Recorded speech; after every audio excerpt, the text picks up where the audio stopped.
Hello friends, welcome back to another video, and we will discuss in biochemistry subject topic estimation of protein in serum, or we calculate as total protein in serum. आज हम पढ़ेंगे total protein serum के बारे में। ये test है, biochemistry के under में आता है। और अगर मैं बात करूं कि किस फंक्शन टेस्ट के अंदर में आता है, तो ये लिवर फंक्शन टेस्ट के अंदर में आता है। प्रोटीन की बात कर लें तो प्रोटीन जो है, बेसिकली एक ओवरव्यू दे देता हूं कि प्रोटीन होता क्या है। तो आपकी बॉडी में जो ट्रांसपोर्टेशन का काम कर रहा है, जो एनर्जी प्रोवाइड का काम कर रहा है, ठीक है, वो आपका प्रोटीन है। और प्रोटीन जो है 4 टाइप्स में मेनली देखा जाता है। आपका 1D, 2D, 3D and 4D, यानी सिंपल प्रोटीन, क्वाड्रेंट और सेकेंडरी, टर्शरी, इस तरीके से अलग अलग शेप होती है। कुछ स्प्रिंग लाइक स्ट्रक्चर दिख रहा है, कुछ आपका मतलब इरेगुलर शेप का दिख रहा है, मतलब कोई डिफाइंड शेप नहीं है। एस्टिमेशन एम प्रैक्टिकल फॉर्मेट में आज हम इसको पढ़ेंगे कि total protein in serum estimation किस तरीके से करते हैं। तो हमारा सबसे पहले एम होगा to estimate the total protein in a given sample. Given sample है हमारा यहाँ पे, यानी जो टाइप ऑफ सैंपल है वो है ब्लड सैंपल। ब्लड सैंपल में भी आपका कौन सा रहेगा? क्लॉटेड सैंपल रहेगा, जो कि किस वाइल में आता है? तो रेड कैप्ड वाइल, यानी आपकी जो क्लॉट एक्टिवेटिंग वाइल होती है उसमें आएगा, या फिर आपका एसटीटी, सीरम सेपरेटिंग ट्यूब में, यानी जो येलो कैप्ड ट्यूब होती है उसमें लिया जाएगा। हम इसमें प्लाज्मा से प्रोटीन कभी नहीं यूज करते हैं। हाँ, अब यहाँ पे कुछ जो रेगुलर टेक्नीशियन जो वर्क कर रहे हैं लेबोरेटरी में, वो ये कहेंगे कि सर हमारे किट में तो प्लाज्मा का भी प्रोविजन होता है, लेकिन जो एक्यूरेसी है वो हमारी सीरम से आती है, प्लाज्मा से नहीं आती है। उसका रीजन है, आप ऐसे समझ सकते हो कि हमारी बॉडी में जो ब्लड सेल्स है वो 2 मेजर पार्ट में डिवाइडेड है। एक आपका सेल पार्ट जो ब्लड है, जो बेसिकली नॉट ब्लड सेल, एक तो ब्लड सेल्स हो गया और एक आपका प्लाज्मा हो गया। तो जो ब्लड सेल्स हैं वो बेसिकली क्या है, वो प्लाज्मा से अपना फूड लेते हैं, ठीक है। तो उस केस में क्या होगा कि कुछ कुछ कंपोनेंट्स रिड्यूस होते जाएंगे अगर वहां पे सेल्स लाइव रहेंगे।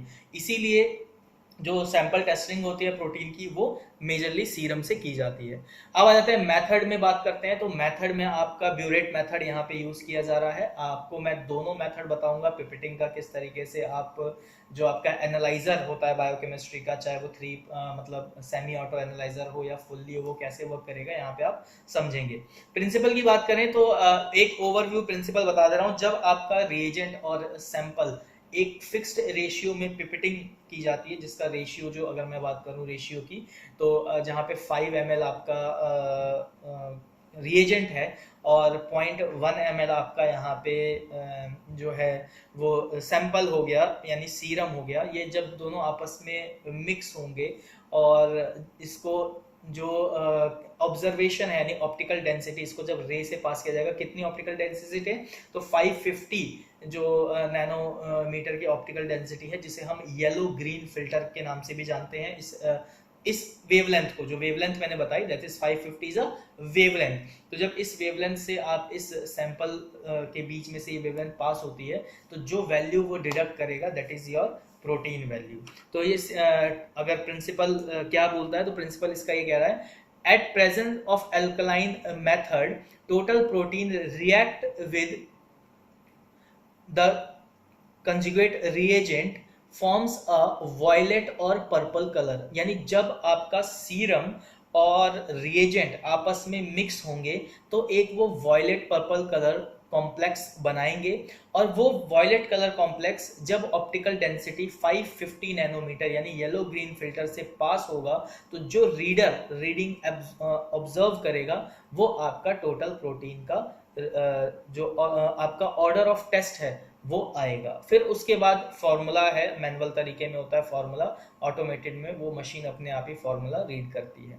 तो यहाँ पे एम हो गया हमारा estimation of total protein in serum. Method आपका ब्यूरेट मेथड, और ऑटोमेटेड और सेमी ऑटोमेटेड का भी हम साथ में समझेंगे। प्रिंसिपल मैंने आपको बता ही दिया कि आपका रिएजेंट और सैंपल जब मिक्स होगा तो वो एक पर्पल वॉयलेट कलर कॉम्प्लेक्स बनाता है। वो पर्पल वॉयलेट कलर कॉम्प्लेक्स जब वेवलेंथ में या आपका फोटोमीटर या स्पेक्ट्रोफोटोमीटर में उसको ऑब्जर्व किया जाता है उसका रिजल्ट लेने के लिए, तो 550 नैनोमीटर वेवलेंथ यानी ग्रीन येलो फिल्टर से जब लाइट पास होती है, तो जब वो लाइट उस सॉल्यूशन पे पास होती है, तो जो उसने ऑब्जर्व किया रीडिंग में, मिक्सचर में जो पार्टिकल उसने ऑब्जर्व किए, वो आपका ऑप्टिकल डेंसिटी ऑफ टेस्ट होता है। वो टेस्ट जो है आगे फर्दर फॉर्मूले से कैलकुलेट करके रिजल्ट आपका इंटरप्रेट किया जाता है। स्पेसिमेन टाइप की बात की जाए तो स्पेसिमेन टाइप यहाँ पे बता दिया मैंने, आपका सीरम है जो कि आपका ब्लड कंप्लीट होल ब्लड में से सेंट्रीफ्यूज के हेल्प से सेपरेट करके लिया जाता है। प्रोसीजर में अब सबसे पहले कैसे पिपेटिंग करना शुरू करेंगे, तो हमें 3 टेस्ट ट्यूब, पहले मैं मैनुअल मेथड आपको बता रहा हूँ और ये साथ ही साथ में आप इसको सेमी ऑटो एनालाइजर बेस पे भी इसको ऐसे परफॉर्म करते हैं। तो सबसे पहले आप 3 टेस्ट ट्यूब लेंगे जिसमें आप डालेंगे ब्लैंक, स्टैंडर्ड एंड टेस्ट। इस पे लेबल करेंगे, एक पे आप लेबल करेंगे ब्लैंक टेस्ट ट्यूब, एक पे आप लेबल करेंगे स्टैंडर्ड टेस्ट ट्यूब और एक पे आप लेबल करेंगे टेस्ट। टेस्ट का मतलब जिस सैंपल का टेस्ट लिया जा रहा है। स्टैंडर्ड का मतलब वो फिक्स्ड सीरा, याद रखना स्टैंडर्ड में हम लोग टर्म जो यूज करते हैं उसको बोलने के लिए फिक्स्ड सीरा बोलते हैं, सीरम नहीं बोलते हैं, ठीक है। सीरम हम टेस्ट के फॉर्म में बोलते हैं, जो हमारा टेस्ट होता है जिससे ब्लड में से जो हमने सेपरेट किया, दैट इज अ सीरम, यानी जिसकी वैल्यू अननोन है दैट इज सीरम, और जिसकी वैल्यू नोन है दैट इज योर सीरा, ठीक है। तो जो हमारा स्टैंडर्ड है वो फिक्स्ड सीरा रहता है, या स्टैंडर्ड वैल्यू का एक रिएजेंट केमिकल भी आता है जिसमें वैल्यू की रेंज फिक्स होती है, ठीक है। ब्लैंक में हमें कुछ नहीं डालना है, ब्लैंक में हम लोग जो आपका ब्यूरेट रिएजेंट है सिर्फ वो डलेगा। तो उसके बाद 3 आपने लेबल कर लिया, ब्लैंक, टेस्ट और स्टैंडर्ड, या ब्लैंक स्टैंडर्ड टेस्ट के नाम से। उसके बाद इन तीनों टेस्ट ट्यूब में, आपकी ये तीनों टेस्ट ट्यूब में क्या रहेगा, तो आपका ब्यूरेट रिएजेंट 5 ml इसके अंदर डलेगा, ठीक है। 5 ml आप टेस्ट ट्यूब में डाल देंगे।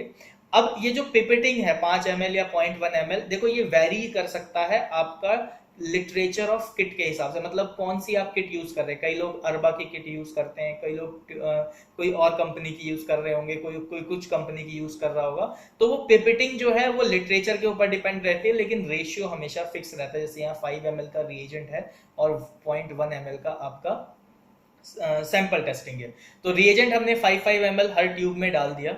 उसके बाद प्रोटीन ब्लैंक वाले में अब इसके बाद कुछ नहीं डालना है, ब्लैंक वाले में सिर्फ और सिर्फ 5 ml रिएजेंट रहेगा, वो अलग रख दिया जाएगा। उसके बाद स्टैंडर्ड में 0.1 ml आपको स्टैंडर्ड सीरा यानी स्टैंडर्ड सॉल्यूशन आपने उसमें डालेंगे और उसको मिक्स करेंगे, ठीक है। उसके बाद आपका टेस्ट वाली है, टेस्ट वाले में आप सीरम डालेंगे, यानी जो पेशेंट का सैंपल है वो 0.1 ml डालेंगे। Well mixed, keep stayed at room temperature for 5 minutes. अब ये जो 5 मिनट्स जो है ये इंक्यूबेशन पीरियड है। इंक्यूबेशन पीरियड का क्या मतलब होता है कि कोई भी 2 केमिकल को आपस में मिक्स होने के लिए, जुड़ने के लिए, रिएक्शन फॉर्म करने के लिए एक टाइम पीरियड चाहिए होता है, ठीक है, जिसको हम एक तरीके से कह सकते हो एंड पॉइंट रिएक्शन कह सकते हो, ठीक है। 2 तरीके से रिएक्शन होती है, काइनेटिक और एंड पॉइंट। काइनेटिक का मतलब होता है कि एक फिक्स टाइम पीरियड में रिजल्ट 3-4 बार ऑब्जर्व किया, उसका मीन निकाला और दे दिया कि भाई ये आपकी एक्चुअल वैल्यू है। और एंड पॉइंट होता है कि आपने 2 चीजों को मिक्स किया, पूरा रिएजेंट रिएक्शन हो गया, लास्ट में क्या रिजल्ट बचा हमने वो बताया, ठीक। तो यहाँ पे आपने क्या करना है, मिक्स करना है, तीनों में डालने के बाद 5 मिनट के लिए रूम टेम्परेचर पे उसको क्या करना है, छोड़ देना है कि वो स्टैंडर्डली प्रॉपर्ली मिक्स हो जाए, अपना इंक्यूबेशन टाइम पीरियड कवर करे।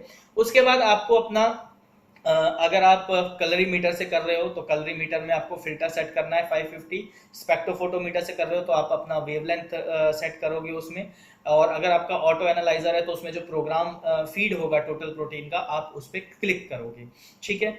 उसके बाद आपका क्या होगा कि वो आपको सबसे पहले आपको ब्लैंक रीड करना है, ठीक है। यहाँ फोटोमीटर और स्पेक्ट्रोफोटोमीटर में हम लोग ब्लैंक सबसे ज्यादा यूज करते हैं। उसका रीजन होता है कि जो वेवलेंथ है वो 0 सेट हो जाए, जिससे आपका रिजल्ट में कोई वेरिएशन देखने को ना मिले, ट्रू रिजल्ट आए। तो सबसे पहले हम ब्लैंक की हेल्प से 0 सेट करते हैं, फिर स्टैंडर्ड देखते हैं कि स्टैंडर्ड की क्या वैल्यू आ रही है, फिर उसके बाद हम टेस्ट ट्यूब स्टैंडर्ड की लगाएंगे और चेक करेंगे कि भाई क्या वैल्यू आई। कोई भी वैल्यू आती है, सपोज 1 या 2 या 3 4 5 कुछ भी आती है, वो आपने नोट डाउन कर ली कि भाई ये हमारी स्टैंडर्ड वैल्यू है।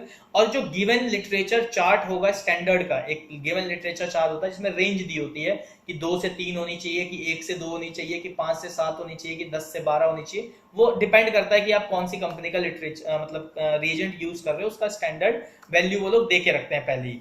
तो अगर उसके बीच में आई है, दैट मीन्स आपकी किट बिल्कुल ओके है, कोई दिक्कत नहीं है, आपका स्टैंडर्ड बिल्कुल ठीक है, आपका रिएजेंट बिल्कुल सही है। उसके बाद आप टेस्ट की वैल्यू लोगे जो कि अननोन है, आपको नहीं पता कि इसकी पेशेंट की वैल्यू कितनी है प्रोटीन की, तो उसमें कोई आपका ऑब्जर्वेशन का आपका वो शो करेगा। तो ये जो ऑब्जर्व हुआ ये basically OD of standard and OD of test है, यानी optical density of standard and optical density of test. और उसके बाद आप इसको क्या करोगे, फॉर्मूले में पुट करोगे। तो टोटल प्रोटीन का जो फॉर्मूला है ग्राम्स पर 100 ml यूनिट के साथ, ओडी ऑफ टेस्ट यानी जो आपने टेस्ट की वैल्यू रिजल्ट आया, सपोज x आया आपका तो x लिख दिया हमने ऊपर। फिर आया OD of standard, suppose y हमारा स्टैंडर्ड है तो हमने उसे y से डिनोट कर दिया, तो x by y, x divided by y, ठीक है। मल्टीप्लाई में कंसंट्रेशन ऑफ टोटल प्रोटीन जो कि मान लो 6.5 आया, या मतलब वो कंसंट्रेशन क्या है, बेसिकली आपका जो रिएजेंट है उसमें मेंशन रहता है, गिवन होता है ये, ठीक है। Concentration of total protein given होगा, तो कई जगह 6 होता है, कई 6.5 होता है, कई जगह 7 भी देखने को मिलेगा, depending on the industry which is manufacturing the reagent, ठीक है। वो डिपेंड करता है कि कौन सा रिएजेंट कौन सी कंपनी का है, वो क्या स्टैंडर्ड या क्या कंट्रोल भेज रही है। उसके बाद ये तो हो गया आपका फॉर्मूला, कैसे कैसे किया आपने, ओडी ऑफ टेस्ट लिखा, जो भी वैल्यू आई उसको ऊपर लिख दिया, फिर उसके नीचे लिखा ओडी ऑफ स्टैंडर्ड, जो भी वैल्यू आई, मल्टीप्लाई कर दिया आपका कंसंट्रेशन ऑफ प्रोटीन से। उसको जब आप सॉल्व करोगे इस पर्टिकुलर फॉर्मूले को, तो एक वैल्यू निकल के आएगी, और वो वैल्यू अगर 6 से 8 ग्राम पर 100 ml के बीच में आती है, that means this is the normal range of that person, वो नॉर्मल है, उसका प्रोटीन कोई बढ़ा नहीं है या घटा नहीं है, ठीक है। यानी नॉर्मल लो की बात करूं तो अगर 6 ग्राम पर 100 ml, देखो मैं यूनिट बोल रहा हूं, 6 ग्राम पर 100 ml, ये कई जगह चेंज हो जाती है, कई जगह आपको यूनिट मिलेगी universal, UI universal international unit, ठीक है, या यूनिवर्सल यूनिट, ठीक है। तो हर जगह कई परसेंटेज में मिल रहा है, ठीक है, तो उसके आगे परसेंटेज लगा होगा, तो वो ध्यान रखना है कि यूनिट किससे डिनोट की जा रही है। तो वहां पे वैल्यू जैसे कहते हैं ना भाई 1 रुपए या 100 पैसे, बात एक ही बात है, आप 1 रुपए बोल दो या 100 पैसा बोल दो, आप क्या कर रहे हो, कोई एक ही चीज को डिनोट कर रहे हो, तरीके अलग है। तो ऐसे ही यूनिट को ध्यान में रखना होता है। तो यहाँ टोटल प्रोटीन की जो मैं यूनिट बता रहा हूं वो कितनी है, लोअर रेंज जो है 6 ग्राम पर 100 ml, तो ये हो गई लोअर, मतलब इससे नीचे जाएगा तो इसका मतलब इंसान के बॉडी में प्रोटीन लेवल क्या है, वो कम है। और वही बात करते हैं अपर नॉर्मल की, तो 8 ग्राम पर 100 ml से अगर ऊपर जाता है, इसका मतलब प्रोटीन की मात्रा जो है उसकी बॉडी में ज्यादा हो रही है, ठीक है। अब बात कर लेते हैं कि भाई कम होगा तो उस केस में क्या डिजीज कंडीशन हो सकती है प्रोटीन से रिलेटेड हमारी बॉडी में, और ज्यादा होगा तो क्या कंडीशन हो सकती है हमारी बॉडी में। तो द प्रोटीन इंक्रीज, मतलब इंक्रीज कंडीशन की, टोटल प्रोटीन अगर हमारी बॉडी में अगर इंक्रीज हो जाता है तो सबसे पहली कंडीशन जो देखने को मिलेगी, क्रॉनिक इन्फ्लामेशन, यानी अगर आपकी बॉडी में क्रॉनिक इन्फ्लामेशन होता है, क्रॉनिक, अब आपके दिमाग में अगर आपने रिवाइज किया हो या आपको ध्यान हो तो 2 टाइप के इन्फेक्शन, जब इन्फेक्शन पढ़ाया जाता है, आपने खुद भी कभी पढ़ा हो तो 2 टाइप के इन्फेक्शन आपने पढ़े होंगे, एक होता है क्रॉनिक इन्फेक्शन और एक होता है आपका एक्यूट इन्फेक्शन, ठीक है। एक्यूट का मतलब होता है अभी हाल फिलहाल में हुआ, जैसे सर्दी जुकाम है, भाई मौसम चेंज हुआ, इन्फेक्शन हो गया, और अगर यही महीनों महीनों तक कंटिन्यू चल रहा है तो that is a chronic infection, यानी लॉन्ग टर्म से, जैसे ट्यूबरक्लोसिस है, ठीक है, वो लॉन्ग टर्म इन्फेक्शन है, महीने 1.5 महीने से इंसान को खांसी होती है, सूखी खांसी होती है, धीरे धीरे बैक्टीरिया डेवलप करता है, वो पूरे एल्वोलाइज को कवर कर लेता है, ठीक है। तो ये आ गया आपका क्रॉनिक के अंदर। तो क्रॉनिक इन्फ्लामेशन में आपका टोटल प्रोटीन बढ़ा हुआ नजर आएगा। डायग्नोसिस का बता रहा हूं, ये प्रैक्टिकल बेसिस है, बहुत इंपॉर्टेंट है, इसको ध्यान रखना। फिर आपका अल्कोहलिज्म, मतलब जो बहुत ज्यादा अल्कोहल लेता है उसके केस में भी क्या है, आपका टोटल प्रोटीन जो है बॉडी में बढ़ा हुआ नजर आएगा। ल्यूकीमिया के केस में भी क्या होगा, बॉडी में टोटल प्रोटीन की जो रेंज है वो आपकी हायर रहेगी। ठीक है, उसके बाद है आपका और एक याद नहीं आ रहा है कंडीशन, कभी आएगा तो फिर मैं दोबारा आप लोगों को बताऊंगा। अभी फिलहाल में एक मतलब क्रॉनिक इन्फ्लामेशन, अल्कोहलिज्म मतलब ज़्यादा अल्कोहल कर ले रहा है तो उस केस में, और ल्यूकीमिया के केस में क्या है, आपका टोटल प्रोटीन जो है वो इंक्रीज आपको देखने को मिलेगा। फिर बात करते हैं डिक्रीज कंडीशन में कि भाई हमारा अगर टोटल प्रोटीन लेवल कम हो जाता है तो उस केस में क्या क्या डिजीज हमें देखने को मिल सकती है। तो सबसे पहला तो माल न्यूट्रिशन, भाई हम कुछ खाना खा रहे हैं, ठीक है, और वो हमारी बॉडी यूटिलाइज नहीं कर पा रही है, वो निकाल दे रही है आइदर इन स्टूल और इन यूरिन, पास आउट हो जा रहा है, तो वो क्या है, वो एक तो हो गया कि हमारी बॉडी उसको यूटिलाइज नहीं कर पा रही है, और दूसरा हम ले ही नहीं रहे हैं, हमारी डाइट में हमें पर डे जितना प्रोटीन चाहिए हम ले ही नहीं रहे हैं, तो वो एक माल न्यूट्रिशन का के रीजन में केसेस में आपको देखने को मिलता है। और दूसरा मिलता है आपका loss of urine due to kidney disease. अब किडनी क्या करती है, फिल्ट्रेशन का काम करती है, किसी कारण की वजह से किडनी में कोई डैमेज होता है, नेफ्रॉन डैमेज होता है या कोई सिस्ट फॉर्मेशन या कुछ भी ऐसा डैमेज है जो किडनी को कर रहा है जिससे उसका फिल्ट्रेशन एक्टिविटी जो है वो एबनॉर्मल होती है, तो उस केस में भी कई बार क्या होता है, वो प्रोटीन फिल्टर कर देती है, यूरिन में डिस्कार्ड हो जाता है, वो यूटिलाइज नहीं हो पाता है दोबारा से। ठीक है, तो वहां आपको देखने को मिलता है, यानी किडनी डिजीज जब है उस केसेस में। प्रेगनेंसी के टाइम पे कई बार देखा गया है कि टोटल प्रोटीन जो है वो क्या होता है, नॉर्मल रेंज से आपका नीचे हो जाता है, तो इन केस ऑफ प्रेगनेंसी भी आपको ये टोटल प्रोटीन की जो वैल्यू है नॉर्मल रेंज से घटी हुई देखने को मिलती है। तो ये तो था आपका टोटल प्रोटीन इन सीरम का ये लेक्चर। उम्मीद करता हूँ आपको ये पसंद आया होगा। पढ़ते रहिए। Thank you.